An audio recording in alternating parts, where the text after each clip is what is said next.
Hello students, আহিছে national means কাম merit scholarship scheme.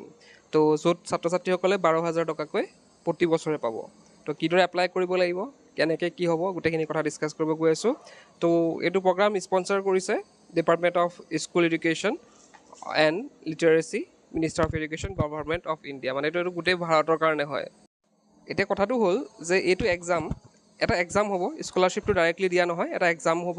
আৰু এই এক্সামত মানে যিসকলে পাছ কৰিব বা যোনটো কোৱালিফাই কৰিব, সেই কোৱালিফাই যিসকলে কৰিব তেওঁলোকক দিয়া হ'ব। তো এক্সামটোৰ নাম হৈছে NMMS এক্সাম 2024 আৰু এক্সামৰ ডেটটো হৈছে 23 নৱেম্বৰ 2024। বহুত দেৰি আছে বাৰু, প্ৰিপেৰেশ্যনৰ কাৰণে বহুত সময় পাই যাবা। তো ইয়াতে কৈছে screening test for the student of class 8 during the session 2024-2025। তো এইটো কি হ'ব, ক্লাছ 8ত মানে স্ক্ৰিনিং টেষ্ট এটা পতা হ'ব। যিসকলে ক্লাছ 8ত পঢ়ি আছে তেওঁলোকৰ কাৰণে এটা স্ক্ৰিনিং টেষ্ট পতা হ'ব। যিসকলৰ 2025, 2024, 2025ৰ মানে যিসকল ছাত্ৰ ছাত্ৰী আছে ছেশ্যনৰ তেওঁলোকৰ বাবে। তো ইয়াতে দুটা পৰ্টেল দিয়া হৈ আছে, bidyarthi.co.in আৰু বিদ্যাৰ্থী মোবাইল এপ। সেই দুটাত গৈ পেলাই তোমালোকে এপ্লাই কৰিব পাৰিবা। Who will be selected for the scholarship? Student starting in government provincial schools. এইটো গভৰ্ণমেণ্ট আৰু প্ৰভিজনেল স্কুলত পঢ়ি থকাসকলে চিলেক্টেড হ'ব। পেৰেণ্টেল ইনকাম হ'ব লাগিব কিমান, 3.5ৰ পৰা মানে ইয়াতকৈ বেছি হ'ব নোৱাৰিব, 3.5 লাখৰ পৰা বেছি হ'ব নোৱাৰিব। ষ্টেট কোটা অফ আছাম, অসমৰ কাৰণে ইয়াত কিমান আছে, 2,411টা কোটা ৰখা হৈ আছে, মানে 2,411জন ছাত্ৰ ছাত্ৰী অসমৰ পৰা পাব। ইয়াত নোট দিছে, it is mandatory to provide the UDISE code of the government provincialised school where the students is presently starting. তো মানে যোনখিনি ছাত্ৰ ছাত্ৰীসকলে এপ্লাই কৰোঁতে ইউডাইজ নাম্বাৰটো দিব লাগিব, স্কুলৰ ইউডাইজ নাম্বাৰটো দিব লাগিব। এইটো স্কুলত খুজিলে হৈ গ'ল।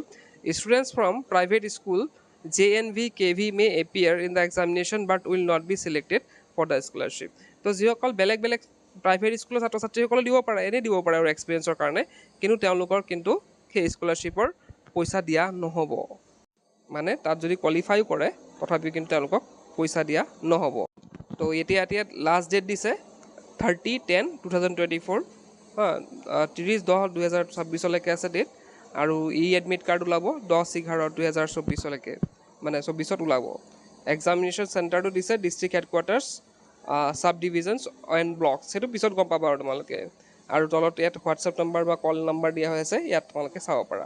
আৰু স্কলাৰশ্বিপ যি 12,000 টকা দিয়া হ'ব প্ৰতি বছৰে, সেইটো তোমালোকৰ ক্লাছ 9ত, যিসকল ছাত্ৰ ছাত্ৰীয়ে ক্লাছ 8ত পঢ়ি আছে তেওঁলোকে যদি পাছ কৰে তেওঁলোকৰ 9ত পাব, 10ত পাব, 11 পাব, 12ত পাব, মানে 4 বছৰ তেওঁলোকে 12,000 টকাকৈ পাব। তো এইখিনি আছিলে স্কলাৰশ্বিপৰ বিষয়ে।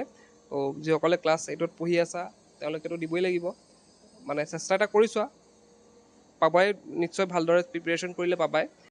আৰু যিসকলে ক্লাছ 9, 10, 11, 12 চাই আছা ছাত্ৰ ছাত্ৰীসকলে, তেওঁলোকে শ্বেয়াৰ কৰিবা ক্লাছ 8ত পঢ়ি থকা ছাত্ৰ ছাত্ৰীসকলে, সেই সকললৈ, যাতে তেওঁলোকে এইটো এপ্লাই কৰিব পাৰে।